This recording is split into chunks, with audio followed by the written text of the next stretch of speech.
교재 36페이지입니다. 두 번째 흉년이 들지만 이삭은 애굽으로 가지 않고 하나님이 지시한 땅에 머뭅니다. 리브가의 미모로 인해 그랄 사람들의 관심을 받게 되자 이삭은 그들이 자기 아내를 빼앗으려고 자신을 죽일까 두려워 아내를 루이라 속이지만 곧 블레셋 왕에게 발각되어 책망받습니다.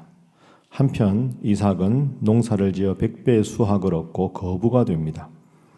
이를 시기한 그랄 백성은 아브라함 때와 이삭이 판 우물을 메워버리지만 그는 다투지 않고 양보합니다. 마침내 르호봇에서 다툼이 끝나고 그는 브엘셰바로 올라가 하나님을 만난 곳에 단을 쌓고 우물을 팝니다. 그랄 사람들은 이삭과 화친하게 이르게 되나 이삭과 리브가는 헷 족속 딸과 결혼한 에서 때문에 근심합니다. 오늘 이 26장은 이삭이 그랄 땅에 거할 때 일어난 사건들을 중심으로 기록이 되어 있습니다. 자, 우리 오늘 1절 말씀, 1절과 2절 함께 한번 읽어보겠습니다. 아브라함 때에 첫 흉년이 들었더니 그 땅에 또 흉년이 들매 이삭이 그랄로 가서 블레셋 왕 아비멜렉에게 이르렀더니 여호와께서 이삭에게 나타나 이르시되 애굽으로 내려가지 말고 내가 내게 지시하는 땅에 거주하라. 아멘. 이 이삭이 있는 그랄 땅에 흉년이 들었습니다. 흉년이 드니까 하나님께서 이삭에게 애굽으로 내려가지 말고 내가 너에게 지시할 땅으로 가라. 이렇게 말씀을 하셨습니다. 여러분, 이 1절, 2절 읽으니까 떠오르는 내용이 있지 않습니까? 그죠? 예. 2주 전에 제가 설교했는데 창세기 12장에 보면 창세기 12장 1절에 하나님께서 아브라함에게 너는 너의 본토 친척 아비 집을 떠나 내가 너에게 지시할 땅으로 가라. 그래서 가나안 땅에 그 모든 당시에 이주한다는 게 위험함에도 불구하고 하나님 명령만 붙잡고 가나안 땅에 갔습니다. 그러니까 하나님께서 그를 기쁘게 여겨서 큰 축복의 말씀을 주셨는데 12장 중반 넘어가면 오늘 1절에 나오는 대로 아브라함 때 첫 흉년이 들었다. 12장의 내용이죠. 흉년이 들자 아브라함이 어디로 내려갑니까? 애굽으로 내려갑니다. 그런데 그때 하나님께서 애굽으로 내려가라고 명령하지 않으셨습니다. 그랬는데 상황이 어려워지니까 내려갔습니다. 그래서 애굽 땅에 내려가서 큰 봉변을 당하고 부끄러움을 당하고 다시 가나안 땅으로 올라오지요. 그래서 오늘 하나님께서 일부러 2절에 말씀하시는 겁니다. 이삭에게 애굽으로 내려가지 말아라. 이 말은 너의 아버지 아브라함이 이때 실수해서 큰 어려움을 겪었으니 너는 상황 때문에 내려가지 말아라. 그래서 제가 그 애굽에 흉년 들어 내려간 사건을 설교할 때 이렇게 말씀드렸습니다. 아브라함은 원래 상황을 압도하는 믿음이었는데 애굽에 내려간 건 흉년이라는 상황에 압도당한 믿음이다. 우리는 상황을 압도하는 믿음이 되어야지 상황에 압도당하는 믿음이 되어서는 안 된다 하는 것이 교훈입니다. 오늘도 같은 겁니다. 흉년이 들어 애굽에 들어가려고 하느냐? 아니다. 내가 너를 지키겠다. 그러니 애굽에 가지 말고 너는 내 말만 들으라. 이렇게 이삭에게 친절하게 하나님께서 말씀을 하셨습니다.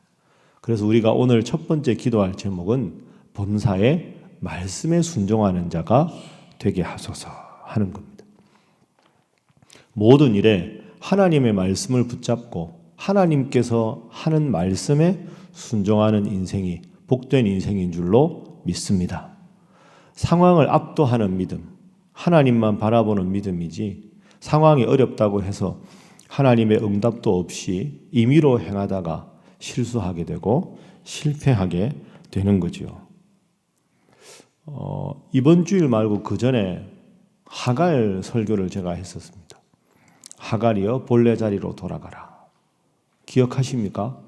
하갈이 그 업신여기다가 이스마엘하고 이제 배 속에 아기를 안는데 쫓겨났지요.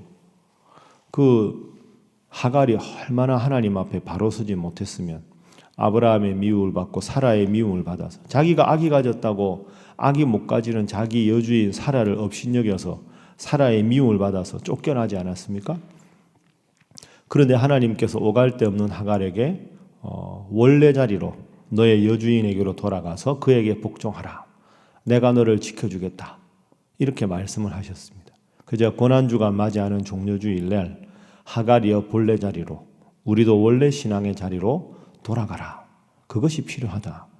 이렇게 제가 여러분과 말씀을 나누었습니다. 그 설교를 듣고 한 분이 제 방에 왔습니다. 상담을 신청해서. 자기가 오랫동안 기도했던 큰 마음의 짐이 있었는데 그 짐을 벗었다는 거죠. 제가 어디 있어야 할 곳이 본래 자리인지 이제 깨달았습니다. 제가 더 이상 방황하지 않고 본래 믿음의 자리를 회복하겠습니다. 감사합니다. 그리고 설교를 듣는 내내 너무너무 많이 울었다는 거죠.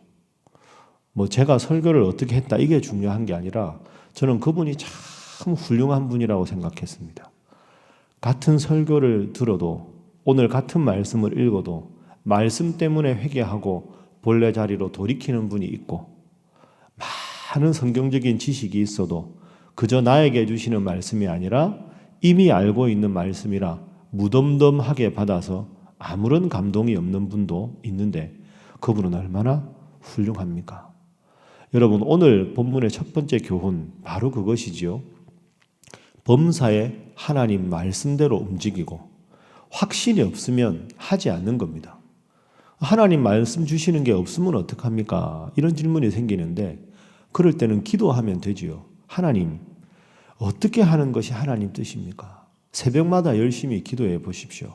그럼 하나님께서 분명한 확신을 주십니다. 확신을 주시는 것의 결과는 마음의 평안입니다. 이렇게 할까 저렇게 할까 모를 때 기도해서 하나님 뜻이면 더 이상 그걸로 제 마음속에 힘들고 어려운 일이 없어집니다.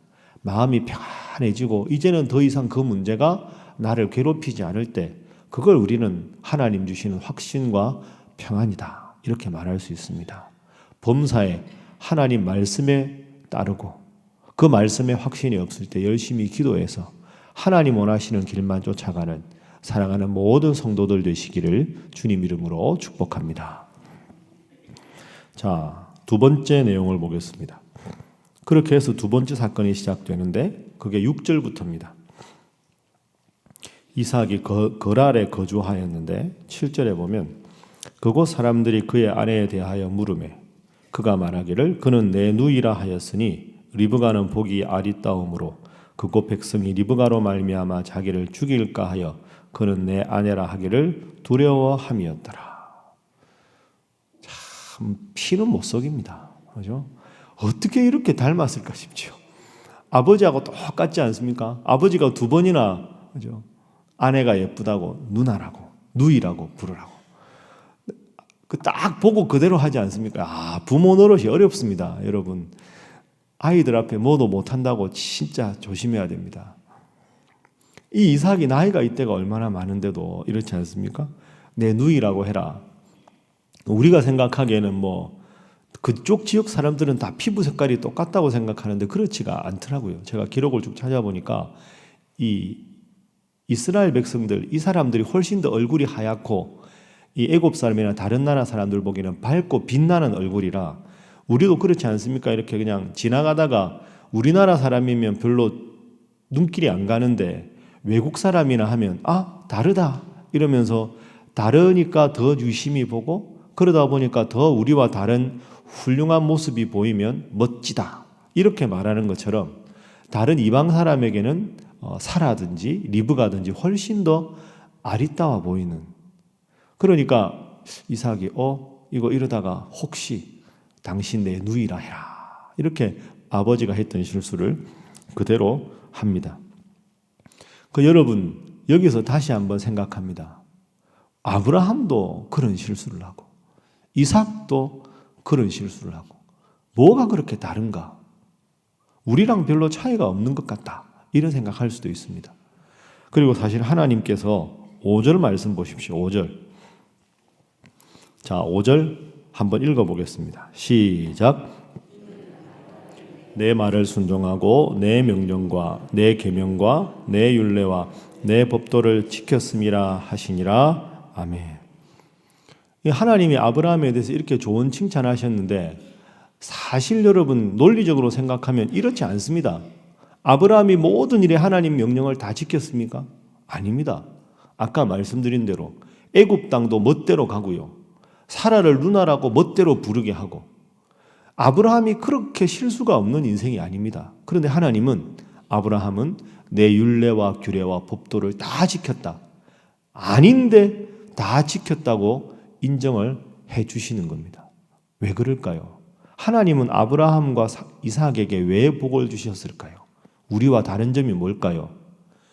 그들이 우리보다 실수를 적게 해서가 아니고요. 기억해 보십시오. 실수한 후에도 하나님 부르시면 다시 돌아오는 믿음의 영적인 복원력이 있었기 때문입니다. 실수하지 않아서 신앙의 위인이 아니고 실수 후에 하나님 명령을 주시면 다시 돌아와서 얼른 회개하는 것. 제가 말씀드린 대로 이거는 영적인 복원력입니다. 배가 이렇게 기울다가 다시 원래 평형수를 넣으면 자리를 잡는 식으로. 그게 두 번째 기도 제목입니다. 기도하십시오. 기억하십시오. 실수 후에 하나님께 늘 돌아오는 인생 되게 하여 주옵소서. 이것이 아브라함이 아브라함 되고 이삭이 이삭이 된 이유가 됩니다. 그래서 오늘 본문 말씀에도 보면 24절 25절에도 보면 우물다툼을 한참 한 다음에 25절 보십시오. 이삭이 그곳에 제단을 쌓았다. 여러분 아브라함 사건을 기억해 보면 아브라함이 제일 많이 한 게 있습니다. 가는 곳마다 제단을 쌓습니다. 가는 곳마다. 그것도 이삭이 배운 겁니다. 하나님 명령을 받으면 제단을 쌓습니다. 이게 신앙의 위인된 이유입니다. 사랑하는 여러분, 우리는 부족해서 실수할 수밖에 없고 실패할 수밖에 없는 인생입니다.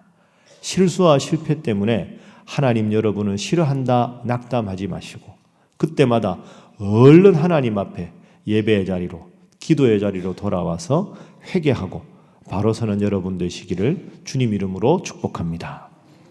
그랬을 때 하나님이 어떤 복을 주시는가? 자, 세 번째 교훈입니다. 12절 말씀. 어제 우리 수요 기도회 때 나누었던 말씀입니다. 12절 말씀 함께 읽어봅니다. 시작. 이삭이 그 땅에서 농사하여 그 해 100배나 얻었고 여호와께서 복을 주심으로 아멘. 농사를 짓는데 100배를 얻었다. 야, 진짜 대단한 거 아닙니까? 10배도 큰데 100배면 상상이 안 되는. 그 결과가 어떻게 됩니까? 13절. 이삭이 창대하고 왕성하여 마침내 거부가 되어 양과 소가 떼를 이루고 종이 심히 많음으로 엄청난 부자가 되었습니다. 늘 말씀드리지만 말씀 붙잡고 기도하는 게 필요합니다. 그 세 번째 기도 제목은 하나님 앞에 큰 복 받는 인생 되게 하소서. 그렇게 여러분 기도하십시오. 여러분 스스로를 위해서도 12절 13절 붙잡고 기도하십시오. 이삭의 하나님, 나의 하나님, 이삭에게 100배의 복을 주신 하나님, 제게도 하나님 주시는 큰 복을 주시옵소서.